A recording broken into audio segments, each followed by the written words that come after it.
It's yet another edition of The Interview.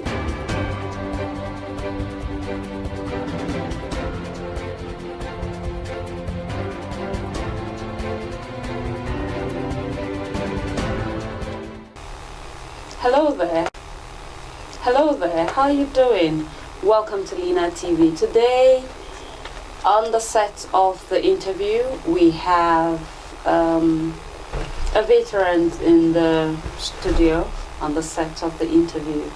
And as usual, I bring you people who have made significant mark in the society, and today is not an exception, as we have a big week in the. I'll allow him to introduce himself by himself. My name is Selin Moses Alkali, and we're going to be having a chit chat with our guest for today. Well, join me as I introduce you or unveil to you our guest for this moment. He's none other but, drum roll. You're welcome to Lina TV, sir. Well, thanks. I appreciate it. All right, so I don't want to be the one to introduce you because, I don't know, I'll allow you to do that yourself, sir. Please, may we meet you? Well, thank you, Selin. My name is Akin Agbejule, communication specialist in the business of talk. Yeah. I guess that's about it. And then, relevantly for this purpose, public relations practitioner and fellow of the Governing Council of the Institute. I guess that suffices. Yes, very well. So you have heard for yourself. So yes, we have Mr. Akin Agbejule on the set of The Interview today, and we're going to be talking about the NiPR, most importantly. But first, sir, can you briefly tell our audience what NiPR is all about? Just like a backgrounder. Well, thank you. NiPR is full meaning of which is the Nigerian Institute of Public Relations. Is the only organization that have been so designated by government for a very long time to be in charge of image perception, communication across the whole country, and for those who practice to be registered and be trained along that line so that ethics and protocol can be conformed with and compliant with all of the time. So basically that's what NiPR is all about. Okay, thank you very much. So what are the criteria for membership? Well, that's a little broad for this little space of time we've got. Yeah, just criteria for membership. First of all, you must be in the business of human endeavor practice. You must understand that there is a subject and there are people who are relating to that subject. Subject could be individual, could be organization, could be government, and all those who are doing business with that organization. That's where you come in to do a relationship management between that object and the organization to make sure that the communication is correct, the relationship is fine and ethical, and that progress is made professionally and by way of developing the society and the object, maybe business, brand, and stuff. So that's it. Okay. So, sir, recently we heard that I think the AGM is around the corner. Can you let us in on your plans and what's up off your sleeves as the fellow? The NiPR, as we were talking about, has state chapters across the country. This is Niger. We have a Niger state chapter, which has been on for 20, 30 years now or more. And it's time around for this year, 2024, to come together and look at what we're doing in the form of a meeting and then see how we can best improve what we're doing over time.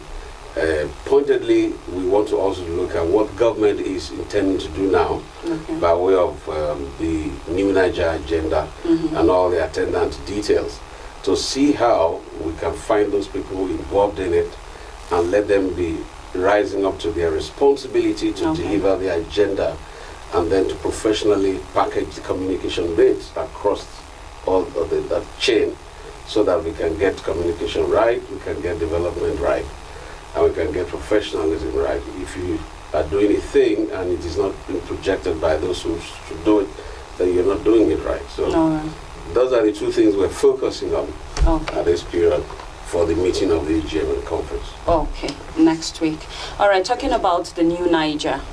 Now, sir, you are a stakeholder in Niger State when it comes to the media and specifically the broadcasting space. Now, what do you have to share with our cyber community family with regards to the new Niger? What are your observations and what do you think? Is it possible that we have the new Niger that everybody is dreaming about? Yes, it is, because it's a vision. And the scripture says when there is no vision, people perish. For you to make progress, there has to be a vision. So I want to believe that this is a vision that's realizable and doable, and it's needful in the lives of the people. Because you've done something for quite a number of times in the same pattern. Now you want to do it differently because there's a lot of dynamics across the globe. And dynamics is ease.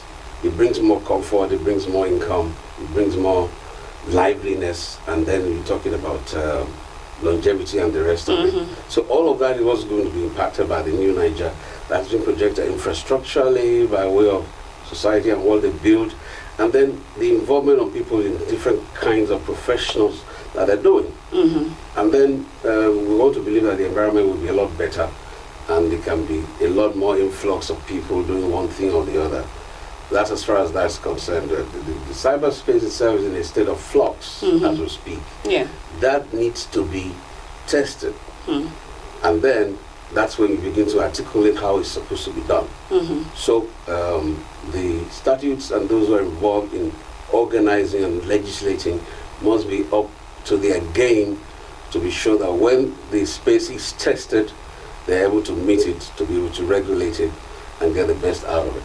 So, sir, okay, that's quite plain in its own context. But again, sir, please, with the AGM that is coming up next week, by the grace of God, are there expectations from NiPR Niger State chapter? Are there expectations from the government? And probably that's something you'd want people to know about the preparations of the AGM. Well, expectations are in terms of what the government stands to gain. Okay. If you look at this space, since the government came in some months ago, and this has been put together, there has not been anyone who's looking at it in terms of content.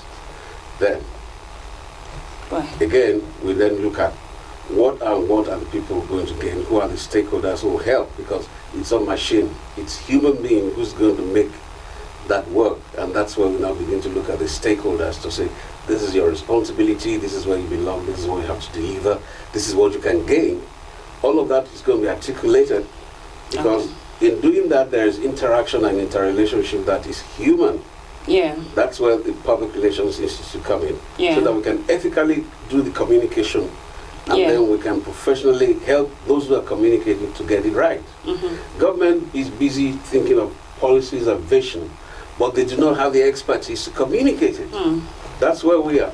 So that's a showcase for next week and for Niger, and we're expecting that a lot of ideas and revelations will come out of it. Oh wow, this is quite interesting to hear.